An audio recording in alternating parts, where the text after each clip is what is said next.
Urban Media Today talks sports with Ray Porter Jr., Vince Butts, and Trevin A. Jones on Urban Media Today Radio. It's game time!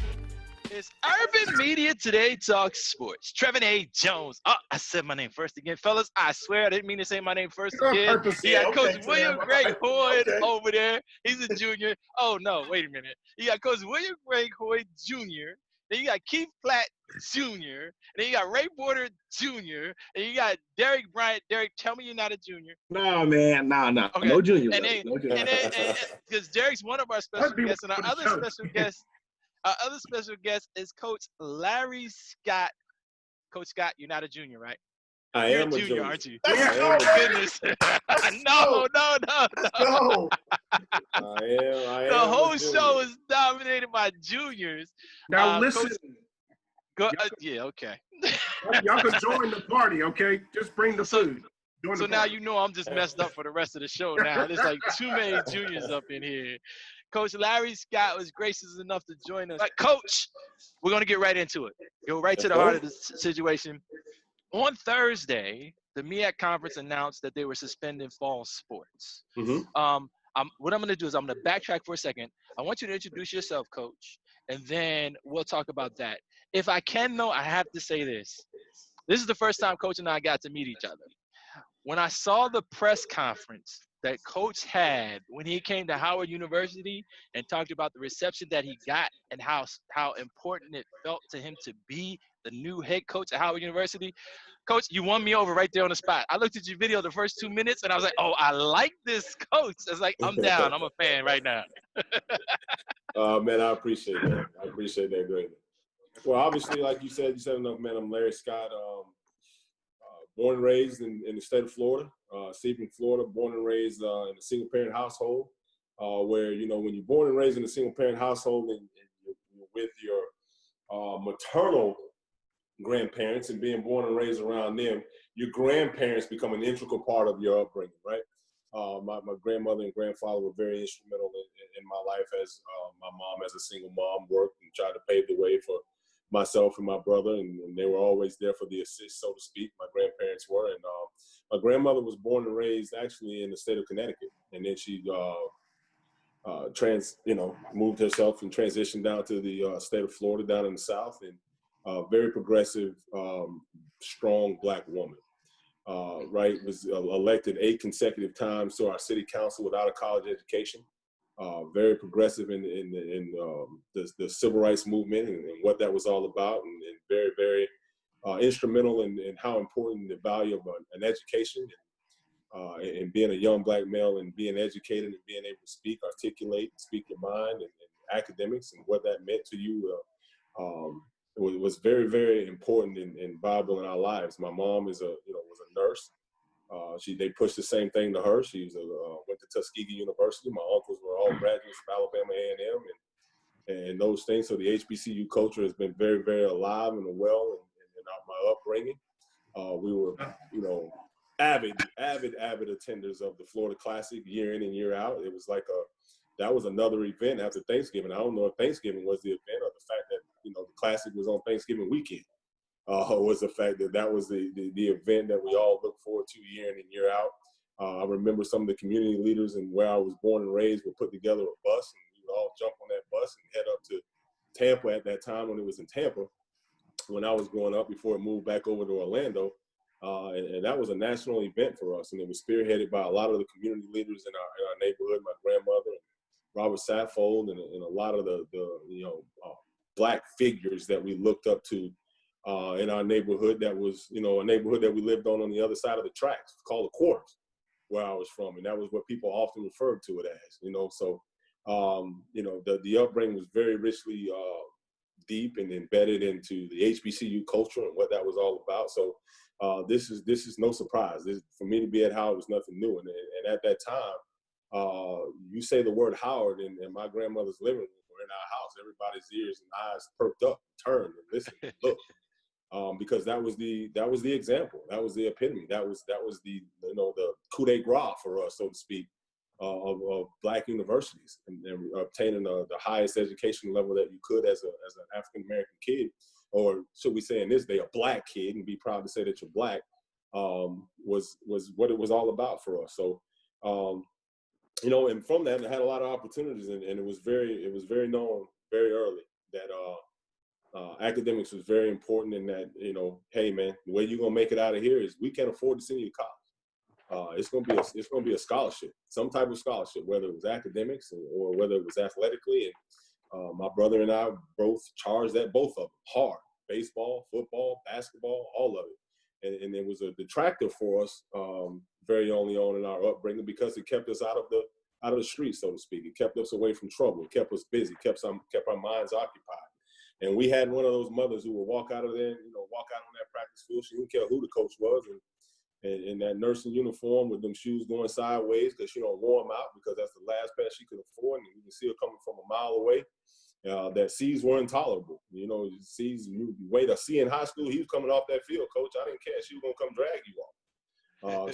And my grandmother be right there behind her talking trash and loud and proud and all of that kind of stuff. So that was the upbringing that we had.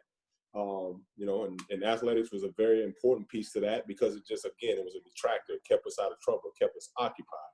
It kept our minds focused on, the future, which we didn't even know, was what it was all about. But I still remember my grandmother teaching me all of those Martin Luther King Jr. speeches for contests, and being able to go out and speak and speak like the king, and understand and digest what those words really meant, and all of those type of things. And then, athletics obviously led to scholarships for myself and my brother. My brother was a part of the 01 national championship team down in Miami, and earned a full football scholarship there. And I was the first guy to sign a football scholarship at the University of South Florida in Tampa to ever start that program. And so that kind of kicked it off for us. And from there, it just kicked off. First one to sign a scholarship there, and I started coaching there. And then from there, I went out to the University of Miami and coached a lot of really good players there, around a lot of really special teams. And lo and behold, get an opportunity to take over as the interim head coach, as a young black coach at the University of Miami for 7 games, and turn the program around and finish the regular season up 4-1, get the team bowl eligible, go on to a bowl game where we faced off with the Mike Leach guy that just took the job at Mississippi State, and did those things, and then had a chance to go on to the University of Tennessee from there as a special teams coordinator, and then all of a sudden become the first black coordinator in 120 years of Tennessee football, where I take over as the offensive coordinator.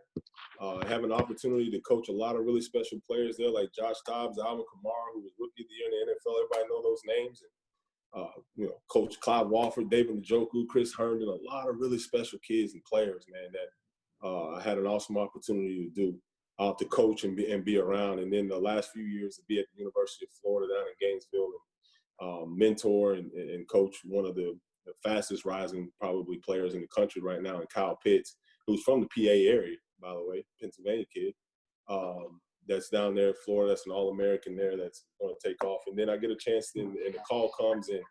I've been on some interviews and had some calls and turned some things down, and my agent was getting discouraged with me a little bit. And then he finally called, and he said, hey, let me ask you about the Howard opportunity. And I don't think he really thought I was going to pay much attention to it. And I said, who? What did you say? He said, Howard. And I said, well, okay, keep talking to me. And we kept talking, and lo and behold, we had a chance to sit down with Kerry Davis, and then the opportunity to sit down with President Frederick, and love the vision, love where I think we can take this program. Obviously, when the word Howard came out, it spoke to my heart. It plucked some heartstrings. Obviously, and at the end of the day, I always like to say, Howard didn't choose me, I chose Howard. So I'm excited to be here and excited to be a part of this opportunity and what we're going to do with this program. And that's awesome, Coach. And, Coach, you couldn't help but be successful after you talked about your upbringing, grandma being involved, and then your brother. I mean, you had great examples in front of you who laid down the foundation upon which you walk, and I greatly respect that. Before we go any further, though, I have to introduce this next gentleman as well, who is with us with Howard University. He's the Assistant Athletic Director of Media Relations and Sports Information. Mr. Derek Bryant is also on the call, so that you know. DB, what's going on, man? What's going on, man? All's well. You too funny, brother. What's going on? Awesome, man. You got now. Just give us briefly. You got to talk about yourself a little bit too. This is your chance to shine on our show. Well, all right, cool. Well, I'm gonna do it pretty brief. My name is Derek Bryant. I am, like my man Trev said, assistant AD for Media Relations and Sports Information for Howard University. Just wrapped up year 3, going into year 4. Took over for the legendary Sports Information Director, Mr. Ed Hill. I'm looking forward to it. I'm from the 757. Got you. And that gotta rep it. When you gotta talk about Mike Tomlin, I know he is from this area, so you gotta rep that. So yeah, just a little bit about me. So appreciate it. And Coach Tomlin went to William and Mary, didn't he? He's from Hampton Roads and then went to William and Mary, right? Yeah. Oh, He's I want to say from Newport News. Yep, I think you're right. Okay. Yeah, it's true. I had to mention Derek because Derek is an important man. Also, Herman Shelton, who works with Derek, he's also the Assistant Athletic Director of Media Relations and Sports Information at Howard University. So you have those two gentlemen, and Coach Scott's going to be working closely with them, definitely. And if it wasn't for their help and the things that they do on a regular basis, man, there's a lot of things you wouldn't know. So, hey, that's my word. Keep me on my word. You got to listen and believe me because it's true. Coach Scott, with you being down in Florida, I'm going to take this chance before we go to the end of the first quarter because we do 15-minute quarters. We play a full game here coming up on the end of the first quarter. But real sneaky like, I'm going to slide this in there for Ray and Keith over there. Mm-hmm. Tell me you're a Tampa Bay Buccaneers fan, Coach. Please tell me you're a Tampa Bay. Man, absolutely. There you go. You have to say it.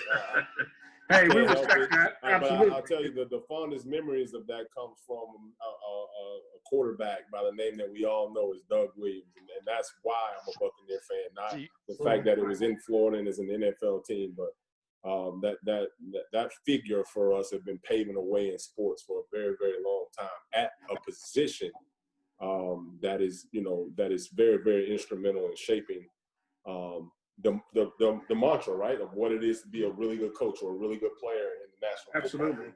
And we have one of the greatest examples of that's still a living example of that for all of us to rally around and understand what that's about. And that's where I fell in love with the game. That's where I fell in love with football. That's where I fell in love with the Bucs. I had to bring that up because I remember Coach Morris, Raheem Morris was a coach there as well. I've been following the Buccaneers from day one, Coach. I remember when Leroy Selman was their first pick ever for the franchise. So that's how far back I go. So I'm kind of telling my age. Who was our AD, and I played with his son at the University of South Florida, Leroy Selman Jr. Mm-hmm. Really? Yeah. Wow. See, Coach, I'm a fan. Like you got me.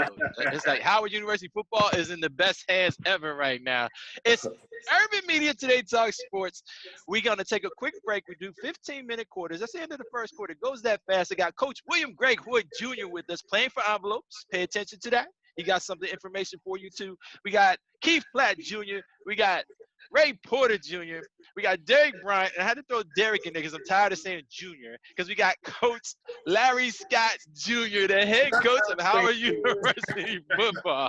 No doubt. Yes, sir. We're going to take a quick break. We're going to be right back into this timeout on Urban Media Today Talk Sports. Urban Media Today is your source for entertainment, news, sports, and lifestyle. It's your online resource for health and fitness, providing tips to decrease your heart disease or increase your good spirits. When you can't find who made the top picks in HBCU sports or what part of the country is most exciting or affordable to travel with the entire family, Urban Media Today is there to provide you with all that you need and just a click away. Log on to UrbanMediaToday.com now. Find us on social media. Urban Media Today, your lifestyle information and blog website.